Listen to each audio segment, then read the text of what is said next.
Hi there, my name is Robert Puryear, and I'm the Chief Scientific Officer for Impact USA. We are an HPLC column company, and today we're going to try to answer the question, why are C18s so different? I mean, everyone knows you could put 5 columns on and get 5 different chromatograms. Why is that? They're all C18s, right? Well, we're going to talk about that in great detail, and hopefully it'll be interesting. Alright, so why are C18s so different? To frame this conversation, we first need to talk about the different modes of interaction on a C18. What are the things that could be impacting this chromatography? And the first one here, hydrophobic interaction. We all know that. We take it for granted. It's a basic tenet of reverse phase chromatography, where we're talking about a C18 bonded stationary phase, so very nonpolar, and we're going to interact and retain based on van der Waals forces, some nonpolar interactions with nonpolar portions of analytes, right? But that's not the whole story. We also have electrostatic interactions. Now, your first thought might be, well, it's a C18. Where the heck are we going to have electrostatic interactions? And that's primarily coming from that surface of the particle itself, that silica particle, and the surface silanols there can present a strong negative charge depending on the pH of the mobile phase. So that's the primary source for electrostatic interaction on a C18 column. The third factor here is almost never talked about, or at least I haven't heard people bring it up, and that's steric selectivity. And we're going to do a deeper dive into steric selectivity and how that can impact your chromatography. So first, let's just define hydrophobic interaction. We have a nonpolar stationary phase, most commonly C18. And early in the run, typically for reverse phase, we have very aqueous mobile phase, so very polar mobile phases. And that tends to push the nonpolar analytes into the stationary phase, enabling us to have a good interaction there and to separate our peaks of interest. And then later in the run, we're going to increase the organic concentration, which helps to release that nonpolar analyte from the stationary phase so we can send it to our detector and have nice peaks in our chromatogram. That's basic stuff. Pretty much everybody knows that. And this was kind of an interesting slide I wanted to throw up here just to show that, here we have different lengths of methyl groups on this chain here, and we get a logarithmic increase in retention just by adding different methyl groups. So here we're just showing pure hydrophobic, the characteristics of hydrophobic retention. So now I want to talk about the electrostatic interaction. That's, I think, a little less intuitive. And what we're talking about here is interaction with that unbonded surface silanols. So how do unbonded surface silanols end up on a C18 column? Let's talk about how C18s are generally made. And you can see here what we're showing is that substrate, which is that silica particle. And it's used for a couple of reasons. One, silica, it's very strong, right? It's like glass, so it has great mechanical strength. And porous silica has a lot of surface area to bond chemistries to. But also that SiOH, that silanol group that's exposed on the surface, is pretty reactive. And that means it's a great substrate to attach things to. So those are primarily the reasons why these are used almost across the board in HPLC column manufacturing. Well, this first process we see, we have our unbonded C18 on the left. Through the process of silation, we can attach it via SiO-Si connection, and we now have a bonded C18. But you still have these unreacted silanols that you want to try to get rid of. And so typically the next step in this process is to bond something called TMS in this case, or any other type of end capping, but the goal here is to try to cover up as many of those unreacted silanols as possible so we have a better, more pure hydrophobic interaction. But this process always leaves unreacted silanols, and this is where electrostatic interaction is going to occur. And the mechanism for this is through this, as I said, it's at certain pHs, usually above, I think, about 3, that SiOH group, the hydrogen leaves, becomes deprotonated, and that oxygen develops a negative charge due to that process. And so that negative charge can react to any kind of basic structure. So in this case, or in most cases, any kind of nitrogen containing area on a molecule. And depending on the pH of the mobile phase, that can either be slightly positive charge or it can have a full positive charge on that. And so that's going to develop into a pretty strong electrostatic interaction. So that's the mechanism for that process. And here we can see a chromatogram actually showing that. We see tailing, we see some shoulders, and the reason why we see that is we're working with basic drug compounds that have amines in them, and our mobile phase is acidic, right? We're using formic acid in A and B. And so under those conditions, you can see that these analytes are having clear interaction through electrostatic forces with those surface silanols.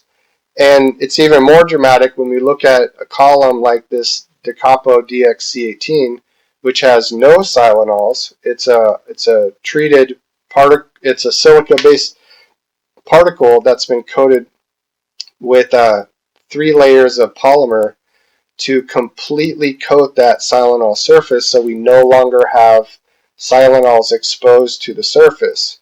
And we're using these same exact conditions, and now you can see there's no more tailing, no more shouldering, and we get good baseline resolution. So this is just showing the contrast of electrostatic interaction, what it can do, and what it looks like when you take that away and you have a more pure hydrophobic interaction. But those two factors are what most people, when we talk about this subject, the level of end capping, the hydrophobicity, when I talk to people about, why are C18s so different, the conversation's almost always framed around those two topics. And those can definitely have an impact. We just saw it in the DeCapo versus the other column. But it's not the only factor. And in fact, I would say steric selectivity probably has a bigger impact, depending on the specifics of the separation, but it can definitely have a big impact. Now, what is steric selectivity? This is a type of molecular recognition where you're separating based on 3-dimensional shape rather than some kind of van der Waals hydrophobic interaction. And this can be a very powerful tool in reverse phase chromatography, especially if you're working with isomers or molecules where the difference between them is not necessarily a hydrophobic one. So let's take a look at what that looks like. Our cadenza CD C18 was the first column that we developed with focusing on extracting high steric selectivity from a C18 column. And in this example, what you see is the differences between these molecules. There's not a hydrophobic difference here. We're not talking about a difference in the number of carbons. In the example, the difference between prednisolone and hydrocortisone. They're exactly the same molecules here, except prednisolone has a double bond in a position where the hydrocortisone has a single bond. So this is not a hydrophobic difference, but we're able to resolve these two compounds because of steric selectivity. So this is an extremely powerful mechanism in reverse phase separations. All right, so let's talk about how we were able to get high steric selectivity on this C18 column. And in order to do that, we need to first understand the industry standard test for this factor for steric selectivity, which is the separation between O-terphenyl and triphenylene. And you can see here they have exactly the same number of carbons, so these are not hydrophobically different. But since O-terphenyl is missing one bond, that molecule is not as planar as the triphenylene. The triphenylene remains very flat, whereas the O-terphenyl now has more three-dimensional shape. And that's a very subtle difference, I know, but having high steric selectivity can really separate these two very well. And let's talk about why that is the case. So when we developed the cadenza CD C18 column, what we were looking for is how can we increase the carbon load, and bond more stationary phase to have a higher carbon load C18. And we discovered this steric selectivity.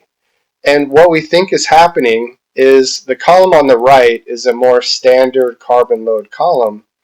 And what you notice is the ligands have some distance between them such that both conformations, both the O-terphenyl and the triphenylene, can interact in between the ligands in a similar way. So it's not as powerful at separating these. Whereas having a narrower C18 presents a smaller space, and so now the more planar molecule can interact in a deeper way than the less planar one, which has more of a superficial interaction. So this is the basic principle behind increasing steric selectivity on a C18. And this is what the chromatograms actually look like, and we're comparing an X bridge to our standard Unison UK, and you can see that both those columns have right around the mid, alpha separation factor of around, the X bridge is 1.4, ours was 1.6. And then our high steric selectivity columns, like our cadenza CX and Da Capo DXC18, had 2.2 and 2.5 respectively. So these have very high steric selectivity, and they're going to be great for isomer separations. So let's take, now that we've talked about and defined all these factors, let's take a look at how these can all come into play when we're looking at why our C18s are so different. And the first one we're going to look at is hydrophobicity. Now, this is the factor which is least different between columns, right? And this is because the main bonded stationary phase is a C18. That's not going to be dramatically different from column to column. But the second factor, electrostatic interaction, this is now where we're going to start to see some pretty dramatic differences. And remember, what we're talking about here is the level of incapping. How well are those surface silanols covered and protected? And in this case, you can see that Da Capo, which had no silanols, was the lowest electrostatic. So that holds true to what we claim here about the low silanol activity. All right, so that's electrostatic interaction, and that's going to really provide a pretty substantial difference from column to column, especially if you're working with basic compounds. Now, the third factor was steric selectivity. And this is going to work no matter which kind of compound this is going to have an impact no matter which kind of analyte you're testing. And especially if you're working with isomers or very similar compounds where maybe they don't have a lot of difference hydrophobically. This is where having steric selectivity or high steric selectivity is going to give you an advantage in that separation. And one thing I'd like to point out is all of our columns, especially the cadenza series and the Da Capo, they were all pretty much higher than any other column that we tested, even from our competitors.